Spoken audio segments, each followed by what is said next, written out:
నమస్కారం, నా పేరు దివ్య. వార్తల్లో ముందుగా ముఖ్యాంశాలు.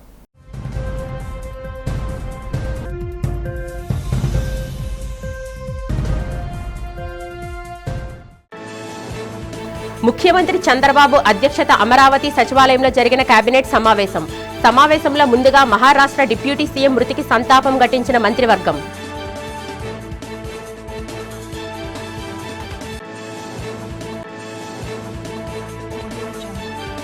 ఖైదీల జీవితాల్లో సానుకూల మార్పులు తీసుకుని రావడం కేంద్ర రాష్ట్ర ప్రభుత్వాల లక్ష్యమన్న కేంద్ర హోంశాఖ సహాయ మంత్రి బండి సంజయ్ విశాఖలో జరిగిన అధికారిక కార్యక్రమంలో పాల్గొని పలు సంస్కరణలపై ప్రసంగం.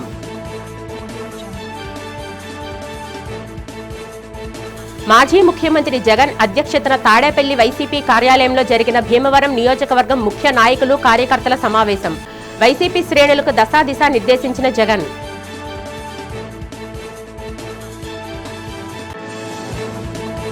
సింహాచలం శ్రీ వరాహలక్ష్మి నృసింహస్వామి వారిని స్థానిక ఎమ్మెల్యే గంటాతో కలిసి దర్శించుకున్న భారత్ క్రికెట్ జట్టు.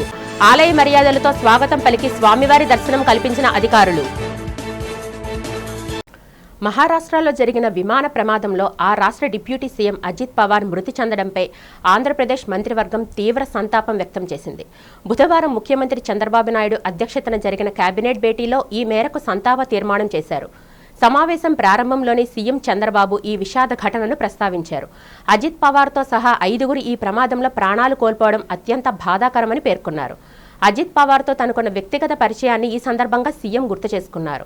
ఆయన మృతి వార్త విని తాను దిగ్భ్రాంతికి లోనయ్యానని, మహారాష్ట్ర రాజకీయాల్లో ఆయన మరణం తీరని లోటని చంద్రబాబు ఆవేదన వ్యక్తం చేశారు. మృతుల కుటుంబాలకి ఏపీ కేబినెట్ ప్రగాఢ సానుభూతిని తెలిపింది. అనంతరం వివిధ అంశాలపై మంత్రివర్గం చర్చించి కీలక అంశాలకు ఆమోదం తెలిపింది. ఖైదీల జీవితాల్లో సానుకూల మార్పు తీసుకురావడమే లక్ష్యంగా ప్రభుత్వాలు కృషి చేయాలని కేంద్ర హోంశాఖ సహాయ మంత్రి బండి సంజయ్ పేర్కొన్నారు. బుధవారం మధురవాడలో ఓ రిసార్ట్స్లో bureau of police research and development, Andhra Pradesh prisons and correction services సంయుక్త ఆధ్వర్యంలో నిర్వహిస్తున్న కరెక్షనల్ అడ్మినిస్ట్రేటర్స్ 9వ జాతీయ స్థాయి సదస్సును ఆయన ఘనంగా ప్రారంభించారు. ఈ సందర్భంగా మంత్రి మాట్లాడుతూ జైలు శాఖలో సంస్కరణలు, ఆధునీకరణ అవసరమని, ఖైదీల పునరావాసం, నైపుణ్యాభివృద్ధికి కార్యక్రమాలను మరింత విస్తరించాలని సూచించారు. అనంతరం జైల్లో ఖైదీలు తయారు చేసిన హస్తకళా వస్తువుల స్టాల్ను సందర్శించిన ఆయన వారి ప్రతిభను ప్రశంసించారు. ఈ కార్యక్రమంలో prisons IG doctor I Srinivasarao, DG PC Meena, UP prisons director Anjani Kumar తదితరులు పాల్గొన్నారు. ఖైదీల సురక్ష సంక్షేమం కోసం కూడా 161 కోట్ల రూపాయలను రోజు కేంద్ర ప్రభుత్వం కట్టడం జరిగింది. నిర్ధన్ ఖైదీ సహాయత యోజన కింద ప్రతి సంవత్సరము 20 కోట్ల రూపాయలను దీన్ని ప్రత్యేక కేటాయిస్తున్నాం. ఇందులో జైలు అంటే ఒక భయానక వాతావరణం కాకుండా జైలుకి వచ్చిన ఖైదీలు ఒక మంచి భావనతో, మంచి ఆలోచనతో తయారై బయటికి పోవాలి, వాళ్ళకు మార్పు రావాలని చెప్పి ఆలోచనతో అనేక రకాలుగా కార్యక్రమాలు చేస్తాను. మేము వాళ్ళ మహిళా ఖైదీల విషయంలో ప్రత్యేక శ్రద్ధ చూపెట్టడం, దాంతోపాటు పేద ఖైదీల విషయంలో కూడా ఖైదీలను కలవడానికి వచ్చేటువంటి విజిటర్స్ కూడా వాళ్ళ కుటుంబ సభ్యులు కూడా అన్ని సౌకర్యాలు కల్పించాలనే ఉద్దేశంతో అన్ని రకాల ఆలోచనతో మనం చేస్తా ఉన్నాం. మనం దాంతోపాటు ఈ నిర్ధన్ ఖైదీ సహాయత యోజన కింద కూడా మనం 20 కోట్లు కేటాయించడం. దేనికోసం అంటే చాలా మందికి ఫైన్ ఇస్తూ ఉంటారు. వైఎస్ఆర్ కాంగ్రెస్ పార్టీ అధ్యక్షుడు, మాజీ ముఖ్యమంత్రి వైఎస్ జగన్మోహన్ రెడ్డి బుధవారం తాడేపల్లిలో పార్టీ కేంద్ర కార్యాలయంలో పశ్చిమ గోదావరి జిల్లా భీమవరం నియోజకవర్గ నాయకులతో కీలక సమావేశం నిర్వహించారు. భీమవరం నియోజకవర్గ వైఎస్ఆర్సీపీ ఇన్ఛార్జ్ చినమెల్లి వెంకటరాయుడు ఆధ్వర్యంలో జరిగిన ఈ భేటీలో స్థానిక సంస్థల ప్రజాప్రతినిధులు, పార్టీ ముఖ్య నాయకులు మరియు కార్యకర్తలు పాల్గొన్నారు. ఈ సందర్భంగా నియోజకవర్గంలో పార్టీ బలోపేతం, ప్రస్తుతం ఉన్న రాజకీయ పరిస్థితులు మరియు భవిష్యత్ కార్యాచరణపై జగన్ దిశానిర్దేశం చేశారు. కార్యకర్తలకు అండగా ఉంటామని, ప్రజా సమస్యలపై పోరాటాన్ని ఉధృతం చేయాలని ఆయన పిలుపునిచ్చారు. ఈ సమావేశంలో పార్టీ శ్రేణులు ఉత్సాహంగా పాల్గొని తమ ప్రాంత సమస్యలను పార్టీ అధినేత దృష్టికి తీసుకెళ్లారు. ఈరోజు మనమంతా కూడా చంద్రబాబు నాయుడు గారు ప్రభుత్వం వచ్చి 2 సంవత్సరాలు అయిపోవస్తూ ఉంది. ఇక మరో 3 సంవత్సరాల్లో మాత్రమే మిగిలి ఉన్న పరిస్థితులు కనిపిస్తూ ఉన్నాయి. ఈ 2 సంవత్సరాలలో చంద్రబాబు నాయుడు గారి వల్ల ప్రజలకు కానీ, అక్క చెల్లెమ్మలకు కానీ, మరీ ముఖ్యంగా ప్రజల్లో ఉన్న అక్క చెల్లెమ్మలకు కానీ, ప్రజల్లో భాగంగా ఉన్న రైతన్నలకు కానీ, ప్రజల్లో భాగంగా ఉన్న మరీ ముఖ్యంగా యువతకు కానీ, ఏ ఒక్క సెక్షన్కైనా కూడా కనీసం ఒక్క మంచన్నా జరిగిందా అని చెప్పి నేను అడుగుతా ఉన్నాను ఈరోజు. ఎందుకనంటే చంద్రబాబు నాయుడు గారు అధికారంలోకి వచ్చిన తర్వాత జరిగింది ఏమిటి అని చెప్పి ఒక్కసారి మనం వెనక్కి వెళ్ళి బేరీజు వేసుకుంటే జరిగింది ఏమిటి అని అంటే, ఇంతకుముందు మన ప్రభుత్వంలో ఉన్న పథకాలన్నీ కూడా రద్దయిపోయిన పరిస్థితి ఈరోజు కనిపిస్తూ ఉంది. ఇంతకుముందు ఒక మాట అంటే ఒక మాట మీద నిలబడే నాయకత్వం ఉండేది. ఒక మేనిఫెస్టో అంటే ఒక మేనిఫెస్టోలో చెప్పింది అది ఒక భగవద్గీతగా భావించి, ఒక బైబిల్గా భావించి, ఒక ఖురాన్గా భావించి చెప్పిన ప్రతి మాట కూడా ప్రజలకు మనం మాటిచ్చాం, ఖచ్చితంగా చేయాల్సిన ధర్మం మన మీద ఉంది అని చెప్పి భావించే ఒక నాయకత్వం ఉండేది. ఒక మాట, ఒక పాలకుడు నోట్లో నుంచి ఒక మాట వస్తే ఆ మాట ఖచ్చితంగా నిలబెట్టుకోవాలని తపన, తాపత్రయం పాలనలో కనిపించేది. ప్రముఖ పుణ్యక్షేత్రమైన శ్రీ వరాహలక్ష్మి నృసింహస్వామి వారిని బుధవారం టీమిండియా క్రికెట్ దిగ్గజాలు దర్శించుకున్నారు. భీమిలి ఎమ్మెల్యే గంటా శ్రీనివాసరావుతో కలిసి భారత క్రికెట్ జట్టు హెడ్ కోచ్ గౌతమ్ గంభీర్, టీ20 captain Suryakumar Yadav, allrounder Axar Patel, spinner Ravi బిష్ణోయ్లు స్వామివారిని సందర్శించి ప్రత్యేక పూజలు నిర్వహించారు. ఈ బృందంలో వీరితో పాటు టీమిండియా ఫీల్డింగ్ కోచ్ దిలీప్, మాజీ manager Pulaparthi Venkatram Prashanth, apex member Vishnudanthu, ACP R V Nagarajan తదితరులు ఉన్నారు. ఆలయ ఈవో ఎన్ సుజాత ఆదేశాల మేరకు ఏఈఓ కె తిరుమలేశ్వరరావు, పర్యవేక్షణ అధికారి వెంకటేశ్వరరావు క్రికెట్ జట్టుకు ఘనంగా స్వాగతం పలికారు. ఆలయ సాంప్రదాయం ప్రకారం క్రికెటర్లు తొలుత కప్పస్తంభాన్ని ఆలింగనం చేసుకుని మొక్కులు చెల్లించుకున్నారు. అనంతరం వేద పండితులు పూర్ణకుంభంతో వారికి స్వాగతం పలికి అంతరాలయంలో దర్శన ఏర్పాట్లు చేశారు. దర్శనం అనంతరం వేద పండితులు అతిథులకు వేద ఆశీర్వచనం అందజేయగా ఆలయ అధికారులు స్వామివారి శేషవస్త్రంతో వారిని సత్కరించి ప్రసాదాలను అందజేశారు.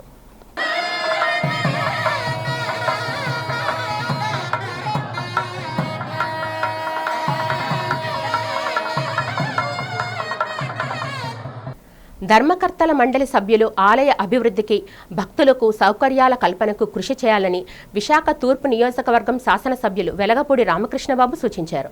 పెదవాల్తేరు శ్రీ కరకచెట్టు పోలమాంబ అమ్మవారిని దేవాలయం ధర్మకర్తల మండలి సభ్యుల ప్రమాణ స్వీకార కార్యక్రమం ఘనంగా జరిగింది. పెదవాల్తేరులోని అమ్మవారి ఆలయ ప్రాంగణంలో జరిగిన కార్యక్రమంలో మండలి సభ్యులచే ఎమ్మెల్యే వెలగపూడి ప్రమాణ స్వీకారం చేయించారు. అనంతరం సభ్యుల చైర్మన్ను ఎన్నుకున్నారు. ఈ సందర్భంగా ఎమ్మెల్యే వెలగపూడి మాట్లాడుతూ దేవునికి సేవ చేసే అదృష్టం అందరికీ దక్కదన్నారు. పాలక మండలి సభ్యులందరూ ఆలయ అభివృద్ధికి కృషి చేసి అమ్మవారి కృపకు, భక్తుల ప్రశంసలు పొందాలన్నారు. రానున్న రోజుల్లో భక్తులకు మరిన్ని సౌకర్యాలు కల్పించాల్సిన బాధ్యత ఆలయ ధర్మకర్తల మండలి సభ్యులపై ఉందని చెప్పారు. ఈ కార్యక్రమంలో టీడీపీ జిల్లా అధ్యక్షుడు చోడే వెంకట పట్టాభిరాం, ఆలయ కార్యనిర్వహణ అధికారి, అర్చకులు, zone 1 TDP media coordinator Bhaireddy Pothanareddy తదితరులు పాల్గొన్నారు. కూటమి ప్రభుత్వం వచ్చిన తర్వాత చంద్రబాబు నాయుడు గారు, పవన్ కళ్యాణ్ గారి నాయకత్వంలో, నరేంద్ర మోడీ గారి ఆశీస్సులతో విశాఖ తూర్పు నియోజకవర్గం ఉన్న 5 టెంపుల్స్, కోండరంగ స్వామి టెంపుల్, చినకనకమ్మ టెంపుల్, వెంకటేశ్వర టెంపుల్, అలాగే పెదవాల్తేరు వెంకటేశ్వర టెంపుల్, ఈరోజు పోలమ్మ అమ్మవారి టెంపుల్ ధర్మకర్త మండలి ప్రమాణ స్వీకారాలు గతంలో 4 అయిపోయినాయి. ఈరోజు ఈ టెంపుల్ ధర్మకర్తల మండలి ప్రమాణ స్వీకారం చేపట్టడం జరిగింది.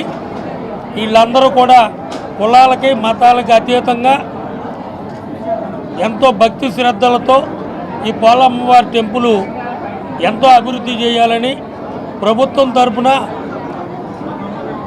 Federation of Andhra Pradesh chambers of commerce and industry ఆధ్వర్యంలో 2025-26 సంవత్సరానికి గాను రాష్ట్ర స్థాయి ఎక్సలెన్స్ అవార్డుల 2వ విడత నామినేషన్లను ఆహ్వానిస్తున్నట్లు అవార్డుల కమిటీ చైర్మన్ కంకటాల మల్లికార్జునరావు తెలిపారు.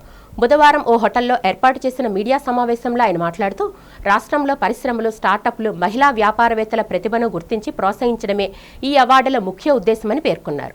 ఎంఎస్ఎంఈలు, పెద్ద పరిశ్రమలు, ఎగుమతిదారులు, విద్యా సంస్థలు ఈ పురస్కారాలకు అర్హులని వివరించారు. వ్యవసాయం, aqua, product innovation, corporate social responsibility, green energy వంటి వివిధ భాగాల్లో అవార్డులు ప్రదానం చేయనున్నట్లు తెలిపారు. ఆసక్తి గల వారు ఫిబ్రవరి 25లోపు నామినేషన్లు సమర్పించాలని కోరారు. ఈ సమావేశంలో ఫాప్సీ అధ్యక్షుడు ఏ సత్యనారాయణ, ఉపాధ్యక్షుడు కిషోర్ కుమార్ తదితరులు పాల్గొన్నారు. Federation of Andhra Pradesh chamber of commerce and industry, that is FAPSI. I extend a warm welcome to all of you and thank the media fraternity for joining us today.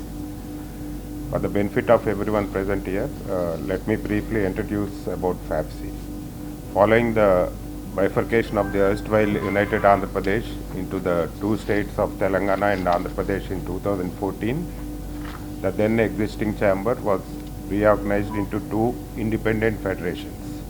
Accordingly, the Federation of Telangana Chamber of Commerce and Industry, FTCCI, and the Federation of Andhra Pradesh Chamber of Commerce and Industry, FAPSI, were formed as separate entities. FAPSI, a legacy institution with a proud history of 107 years, was formally registered as Section 8 company under the Indian Companies Act 2013 in July 2019 with its registered office at Visakhapatnam.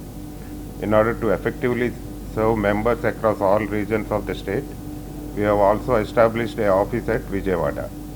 FAPSI has always been at the forefront of facilitating business, promoting trade, and contributing to the economic growth of the state and the nation.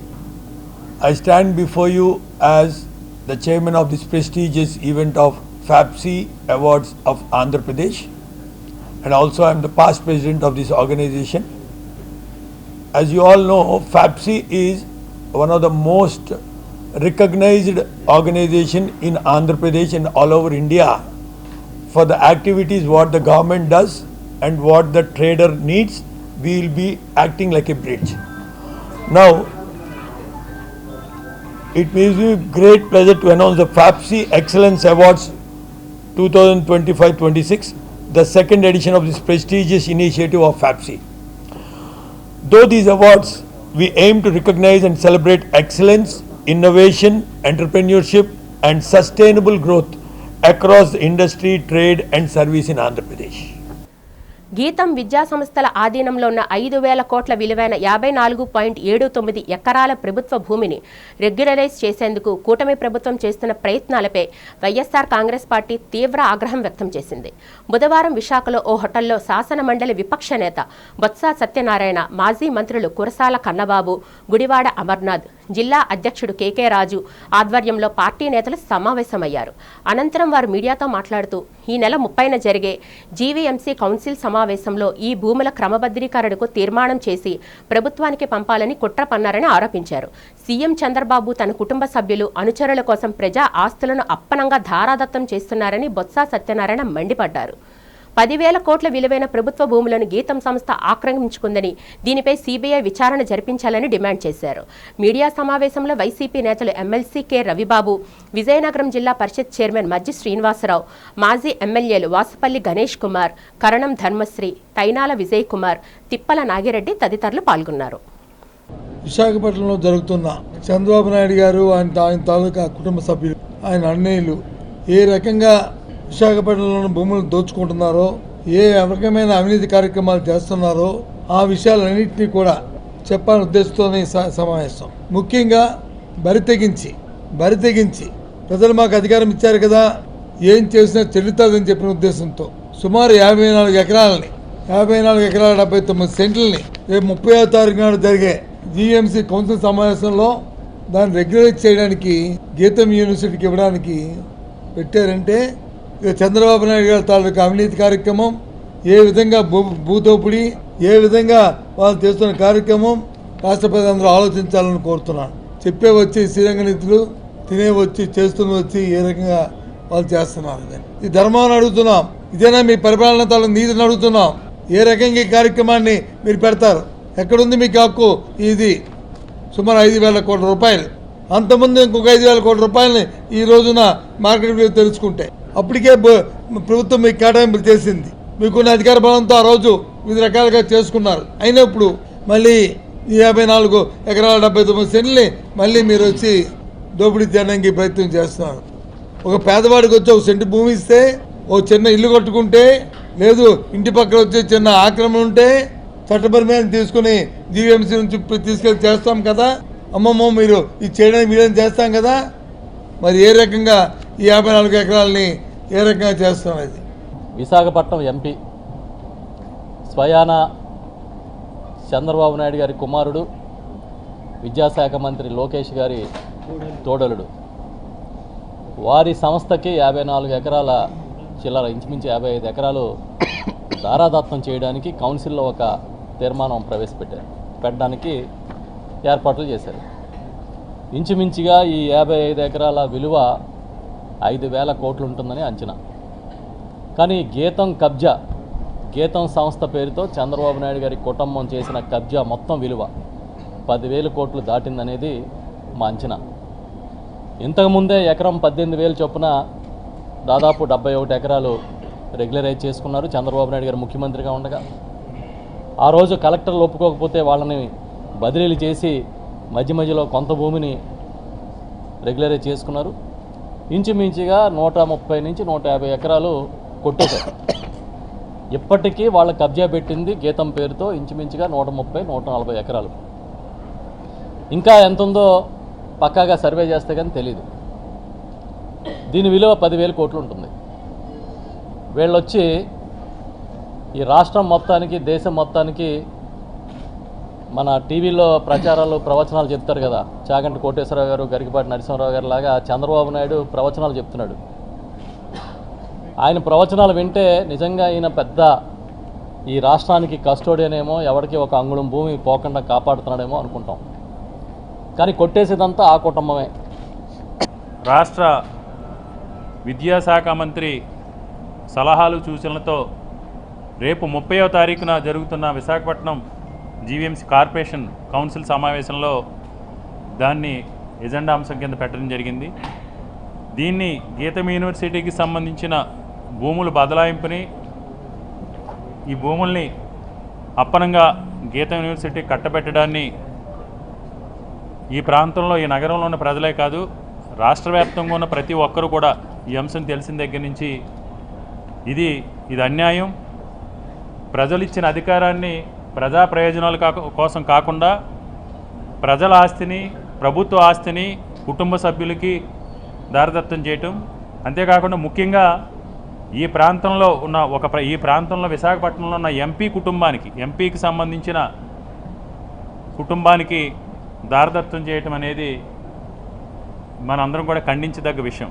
ఎందుకంటే ఇక్కడ మీకు ప్రజలకు సేవ చేస్తారు, ఈ నగర అభివృద్ధికి తోడ్పడతారని మీరు గతంలో ఎన్నికలకు ముందు ఇచ్చిన హామీలు కానీ, మీరు చేసిన వాగ్దానాలు కానీ నమ్మి ప్రజలు మీకు ఓట్లేసి గెలిపిస్తే మీకున్న ప్రతి అధికారాన్ని ఎన్నికల్లో గెలిచిన మొదటి రోజు నుంచి ముఖ్యంగా విశాఖపట్నానికి సంబంధించిన ఎంపీ ఏ రోజు కూడా ఈ ప్రాంతాన జరుగుతున్న అన్యాయం పైన కానీ, గత కొన్ని నెలలుగా వేలాది కోట్ల రూపాయల భూముల్ని పప్పు బెల్లాల్లో 99 పైసలకి, ₹1 పప్పు బెల్లాలుగా ప్రైవేటు వ్యక్తులకి, ప్రైవేటు సంస్థలకి కట్టబెట్టే ప్రయత్నం చేస్తే దాన్ని ఈ ప్రాంతం తరపున ఈ ప్రాంతాల తరపున ప్రజాప్రతినిధిగా ఉన్న మీరు అడ్డుకోవాల్సింది పోయి, మీరు కూడా నలుగురితో పాటు నారాయణన్ చందంగా వారితో అందులో మీరు కూడా ఈ ల్యాండ్ స్కామ్స్లో మీరు కూడా భాగస్వాములు అవటాన్ని తీవ్రంగా ఖండిస్తున్నాం. కాబట్టి ఏదైతే వైఎస్ఆర్ కాంగ్రెస్ పార్టీ పెద్దలు శాసనమండలి ప్రతిపక్ష నేత బొత్స సత్యనారాయణ గారు, కురసాల కన్నబాబు గారు అందరూ కూడా ఈరోజు నిర్ణయం తీసుకుని ప్రజలు దీని మీద ఆందోళన చెందుతున్నారు. ఉత్తరాంధ్ర ప్రాంతానికి సంబంధించి ఈ మధ్యకాలంలో జరుగుతున్న ఈ భూ దోపిడీకి సంబంధించి అందరూ కూడా ఒక ఆశ్చర్యకరంగా ఇది ఏ విధంగా ఇది జరుగుతున్నాయని ఆందోళన చెందుతున్నారు. కాబట్టి ప్రజల పక్షాన మనం పోరాటం చేయాలి. ప్రజల పక్షాన మనం పోరాటం చేసే క్రమంలో మొట్టమొదటిగా రేపు జీవీఎంసీ కౌన్సిల్లో దీన్ని వ్యతిరేకిస్తూ వైఎస్ఆర్ కాంగ్రెస్ పార్టీ తరఫున తీర్మానం చేయడంతో పాటు కౌన్సిల్లో కానీ, కౌన్సిల్ బయట కానీ, లేకపోతే మిగతా ఇతర ప్రజా సంఘాలని కలుపుకుని ఒక కార్యాచరణ రూపొందించుకుని ఈ భూ అక్రమ దోపిడీని అడ్డుకట్ట వేసే వరకు వైఎస్ఆర్ కాంగ్రెస్ పార్టీ తరఫున మనం పోరాటం చేయాలని ఈరోజు నిర్ణయించడం జరిగింది. పాత్రికేయుల హక్కుల సాధన, సంక్షేమం విషయంలో రాజీ పడే ప్రసక్తి లేదని జాతీయ జర్నలిస్టుల సంఘం కార్యదర్శి గంట్ల శ్రీనుబాబు స్పష్టం చేశారు. పాత్రికేయుల హక్కుల సంరక్షణతో పాటు వారి సంక్షేమానికి తాము నిరంతరం పనిచేస్తున్నామని చెప్పారు. ఆంధ్రప్రదేశ్ వర్కింగ్ జర్నలిస్టుల ఫెడరేషన్ విశాఖ జిల్లా యూనిట్ చేపట్టిన కొత్త సభ్యత్వ నమోదు, పాత సభ్యుల సభ్యత్వ రెన్యువల్ కార్యక్రమాన్ని ఆయన ప్రారంభించారు. కలెక్టరేట్ ఆవరణలో గల ఏపీ ఎన్జీఓల సంఘ కార్యాలయంలో ఏపీడబ్ల్యూజేఎఫ్ ఈ కార్యక్రమాన్ని చేపట్టింది. ఈ సందర్భంగా జాతీయ జర్నలిస్టుల సంఘ కార్యదర్శి గంట్ల శ్రీనుబాబు, ఏపీడబ్ల్యూజేఎఫ్ విశాఖ జిల్లా యూనిట్ అధ్యక్షులు నారాయణ మాట్లాడారు. జర్నలిస్టులు ఎదుర్కొంటున్న సమస్యలను ప్రభుత్వాల దృష్టికి తీసుకువెళ్లి గతంలో ఎన్నో పరిష్కరించామని చెప్పారు. రాష్ట్ర ప్రభుత్వం పాత్రికేయులకు ఇళ్ల స్థలాలు, పక్కా గృహాలను మంజూరు చేయాలని డిమాండ్ చేశారు. జర్నలిస్టులకు ఆరోగ్య బీమా, పెన్షన్ సదుపాయాన్ని వర్తింపచేయాలన్నారు. ఈ కార్యక్రమంలో ఫెడరేషన్ నాయకులు మింది శ్రీనివాస్, కింతాడ మదన్, వారధి ప్రసాద్, దేవ త్రినాథ్, ప్రింట్, ఎలక్ట్రానిక్ మీడియాకి చెందిన జర్నలిస్టులు పాల్గొన్నారు. ఆంధ్రప్రదేశ్ వర్కింగ్ జర్నలిస్టుల ఫెడరేషన్ సభ్యత్వ మరియు రెన్యువల్స్ నమోదు కార్యక్రమం ఈరోజు విశాఖపట్నం జిల్లా కలెక్టర్ కార్యాలయం ప్రాంగణంలో ఉన్న ఏపీ ఎన్జిఓ హోంలో ఘనంగా ప్రారంభమైంది. మరి వారం రోజుల పాటు ఈ డ్రైవ్ని కొనసాగించనున్నాం. ఇందులో ప్రధానంగా విశాఖపట్నం జిల్లాలో ఉన్న వర్కింగ్ జర్నలిస్టులందరూ కూడా తమ సభ్యత్వాన్ని పునరుద్ధరించుకోవాలి. అలాగే కొత్తగా సభ్యత్వం తీసుకున్న వారు కూడా ఆధార్ కార్డు అలాగే వారి వివరాలతో ఇక్కడ నమోదు చేయించుకుంటే వారికి గుర్తింపు కార్డుతో పాటు ప్రత్యేకంగా యూనియన్కి సంబంధించిన ఈ వాహనాలకు మీద వేసుకునే స్టిక్కరు అలాగే వాళ్ళకి బ్యాడ్జీ వాళ్ళకి సంబంధించిన వివరాలను కూడా లేబర్ కార్యాలయానికి పంపించడం జరుగుతుంది. ఇందులో ప్రత్యేకంగా బలవంతం ఏమీ లేదు. మా యూనియన్లో ఆకర్షితులై మేము చేస్తున్న కార్యక్రమాల పట్ల ఎవరైతే ప్రత్యేకంగా ఇష్టపడి ఇందులో చేరుతారో వారినే మేము ఆహ్వానించడం జరిగింది. అలాగే ప్రభుత్వ పరంగా అమలు చేస్తున్న సంక్షేమ పథకాలు మాత్రమే మేము అమలు చేయగలం. ప్రత్యేకంగా మేమేమి ఎక్కడో వేరే కేంద్ర రాష్ట్ర ప్రభుత్వాల నుంచి తెచ్చి కొత్త పథకాలు అమలు చేయలేం. అయితే ప్రధానంగా ఎక్రిడేషన్లకు సంబంధించి ఈ ఏడాది అందరికీ ఇమ్మని చెప్పేసి ఇప్పటికే చెప్పి ఉన్నాం. కాబట్టి వీలైనంత ఎక్కువ మందికి ఎక్రిడేషన్ ఇవ్వాలని రేపు కూడా జరగనున్న జిల్లా కలెక్టర్ కార్యాలయంలో జరగనున్న ఎక్రిడేషన్ కమిటీలు కూడా కోరడం జరుగుతుంది. మరి మా వంతు మేము అందరికీ కూడా అర్హులైన వారందరికీ కూడా ప్రభుత్వ పరంగా ఇచ్చే ఎక్రిడేషన్ సదుపాయం కల్పించాలని, అలాగే ఇతర రాష్ట్రాల్లో అమలవుతున్న పెన్షన్ సదుపాయం కల్పించాలని, అలాగే హెల్త్ ఇన్సూరెన్సు, ప్రమాద బీమా పాలసీల పునరుద్ధరణ, ప్రత్యేకంగా ఎన్నో ఏళ్లుగా సాకారం కాకుండా పెండింగ్లో ఉన్న ఇళ్ల స్థలాల సమస్యను పరిష్కరించాలని 2026కు సంబంధించి మెంబర్షిప్ డ్రైవ్ రెన్యువల్ కార్యక్రమం ప్రారంభించింది. మన జాతీయ జర్నలిస్టుల సంఘం కార్యదర్శి గంటల శ్రీనిబాబు గారి చేతుల మీదుగా ఈ కార్యక్రమం ప్రారంభించాం. శ్రీనివాస్ గారు, మదన్ గారు, మన శివప్రసాద్, ఈశ్వర వీళ్ళంతా కూడా టీమ్గా ఏర్పడి ఈ కార్యక్రమం మొదలుపెట్టి చాలా ఉత్సాహంగా ఈరోజు మొదటి రోజే మెంబర్స్ చాలా ఉత్సాహంగా పార్టిసిపేట్ చేశారు. 1 వీక్ ఈ ఎన్జిఓ హోమ్లోనే ఈ కార్యక్రమం జరుగుతుంది. ప్రతి ఒక్కరు ఈ అవకాశం వినియోగించుకోవాలి. భవిష్యత్తులో మనం చేపట్టబోయే అన్ని కార్యక్రమాల్లో కూడా ప్రతి సభ్యుడు పాల్గొని ఫెడరేషన్ బలోపేతానికి తమ వంతు కృషి చేయాలని ఈ సందర్భంగా అందరికీ విజ్ఞప్తి చేస్తాం. విశాఖ రూరల్ మండలం ఎండాడ రుషికొండ పరిధిలో గీతం విశ్వవిద్యాలయం జిన్సర్ ఆసుపత్రి యాజమాన్యం ఆక్రమణలో ఉన్న సుమారు 54 ఎకరాల 79 సెంట్ల విలువైన ప్రభుత్వ భూములను తక్షణమే స్వాధీనం చేసుకోవాలని సిపిఐ జిల్లా కార్యవర్గ సభ్యుడు మరిపిల్లి పైడిరాజు డిమాండ్ చేశారు. ఈ నెల 30న జరగనున్న జీవీఎంసీ కౌన్సిల్ సమావేశంలో ఈ భూములను క్రమబద్ధీకరించేందుకు ప్రయత్నాలు జరుగుతున్నాయని, ఇది అత్యంత అప్రజాస్వామ్యమని ఆయన విమర్శించారు. ప్రజాప్రతినిధులుగా ఉన్నవారు ప్రభుత్వ ఆస్తులను కాపాడాల్సింది పోయి అధికార బలంతో తమ సొంత సంస్థల కోసం వీటిని వశపరచుకోవడం అన్యాయమన్నారు. ఈ అక్రమ క్రమబద్ధీకరణ ప్రయత్నాలపై ఇప్పటికే జిల్లా కలెక్టర్కు ఈమెయిల్ ద్వారా ఫిర్యాదు చేశామని ఆయన తెలిపారు. రాజకీయ పార్టీలు, ప్రజా సంఘాలు ఈ చర్యను తీవ్రంగా వ్యతిరేకిస్తున్నాయని, ప్రభుత్వం తక్షణమే స్పందించి ఆ భూములను ప్రజా అవసరాల కోసం వినియోగించాలని ఆయన కోరారు.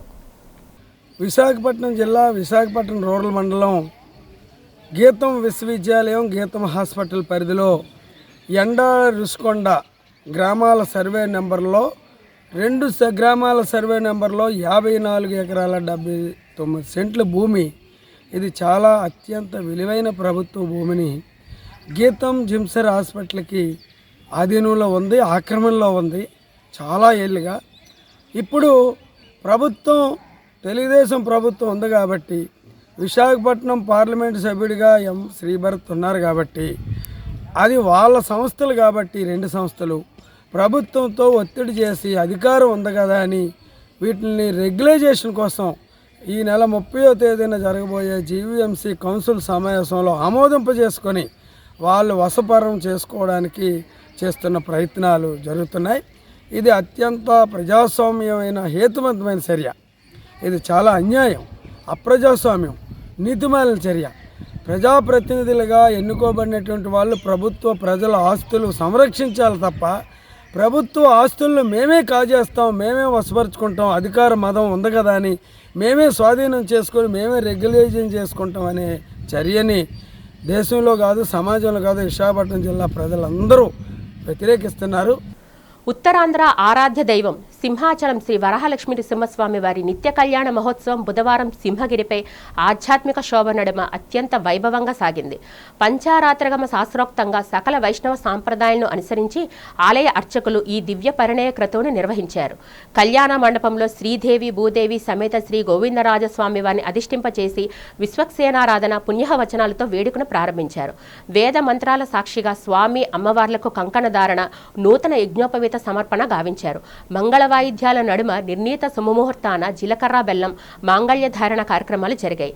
అనంతరం లోక కళ్యాణాన్ని కాంక్షిస్తూ నిర్వహించిన తలంబ్రాల వేడుకను భక్తులు కన్నురాలా వీక్షించి తరించారు.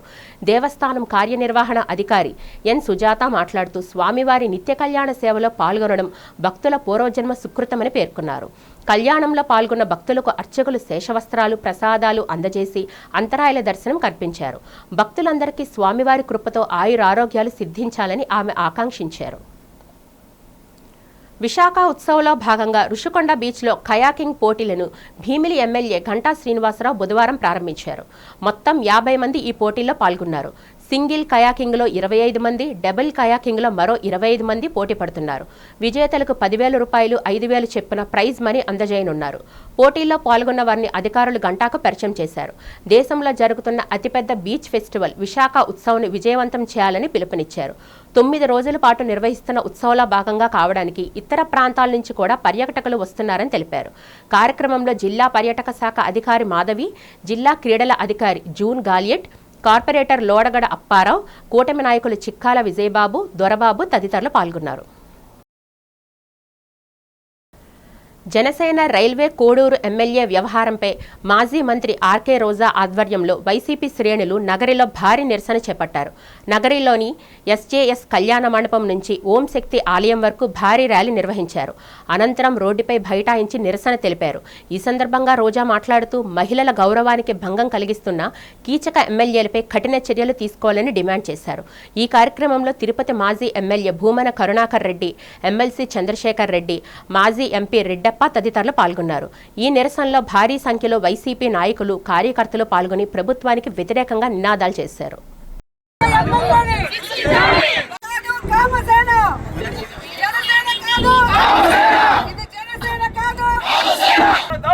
తనపై వస్తున్న ఆరోపణలను రైల్వే కోడూరు జనసేన ఎమ్మెల్యే అరవ శ్రీధర్ తీవ్రంగా ఖండించారు.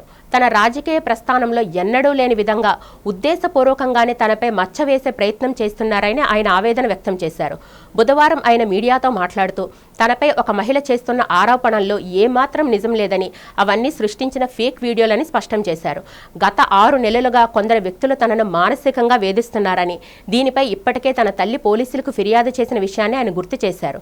రాజకీయంగా ఎదుర్కొనలేక ఇలాంటి దుష్ప్రచారానికి తెరలేపారని మండిపడ్డారు. ఈ వ్యవహారంపై న్యాయస్థానంలో తేల్చుకుంటానని, తనను ఇబ్బంది పెట్టిన వారిని చట్టపరంగా వదిలే ప్రసక్తి లేదని శ్రీధర్ హెచ్చరించారు. మార్నింగ్ నుంచి ఏదైతే నా మీద తప్పుడు ప్రచారం, అదేవిధంగా తప్పుడు ఫేక్ డీప్ వీడియోలు ప్రచారం చేస్తున్నారో దానికి నేను సూటిగా వాళ్ళని క్వశ్చన్ అడుగుతున్నాను. నేను 2021 నుంచి సర్పంచ్గా 3 years కంటిన్యూగా సర్పంచ్గా పనిచేశాను.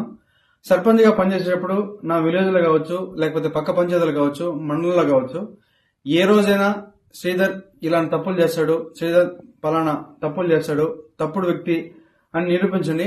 అదేవిధంగా ఈరోజు మా జనసేన పార్టీ అధ్యక్షులు శ్రీ గౌరవ ఉప ముఖ్యమంత్రి కళ్యాణ్ సార్ దగ్గర ఆయన అడుగుజాల్లో నడుస్తూ ఆయన పనితీరుపై దృష్టి పెట్టి ఆయన ఎట్లయితే ప్రజలకు సేవ చేస్తున్నాడో అంతటికన్నా కొంచెం ఆయన దాంట్లో 1% ప్రజలకు సేవ చేస్తూ నా రైల్వే కోడ్ నియోజకవర్గంలో నేను పని చేస్తుంటే నాపైనే ఈ విధంగా దుష్ప్రచారం స్టార్ట్ చేయడం జరిగింది. ఏదైతే నేను ఈ videos fake deep videos morning నుంచి ఫేక్ అని చెప్తున్నారో దానికి నేను సూటిగా మరొకసారి వాళ్ళని అడుగుతున్నాను. ఈ 1.5 year నుంచి నేను చేసా అంటున్నారు కదా, నేను లాస్ట్ 6 months నుంచి నన్ను ఇట్లే హరాస్మెంట్ చేస్తా ఉంటే మా అమ్మ పోయి పోలీస్ కంప్లైంట్ కూడా ఇచ్చింది. వార్తలు ముగించే ముందు ముఖ్యాంశాలు మరొకసారి చూద్దాం.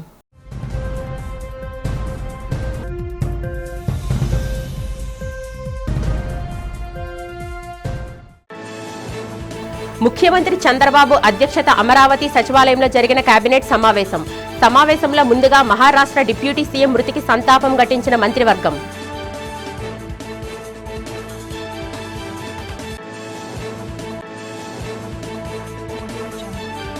ఖైదీల జీవితాల్లో సానుకూల మార్పులు తీసుకుని రావడం కేంద్ర రాష్ట్ర ప్రభుత్వాల లక్ష్యమన్న కేంద్ర హోంశాఖ సహాయ మంత్రి బండి సంజయ్ విశాఖలో జరిగిన అధికారిక కార్యక్రమంలో పాల్గొని పలు సంస్కరణలపై ప్రసంగం.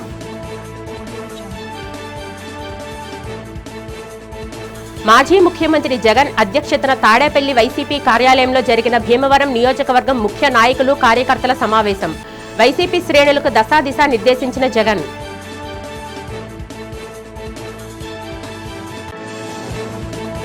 సింహాచలం శ్రీ వరాహలక్ష్మి నృసింహస్వామి వారిని స్థానిక ఎమ్మెల్యే గంటాతో కలిసి దర్శించుకున్న భారత్ క్రికెట్ జట్టు. ఆలయ మర్యాదలతో స్వాగతం పలికి స్వామివారి దర్శనం కల్పించిన అధికారులు. ఈ వార్తలు ఇంతటితో సమాప్తం. నమస్కారం.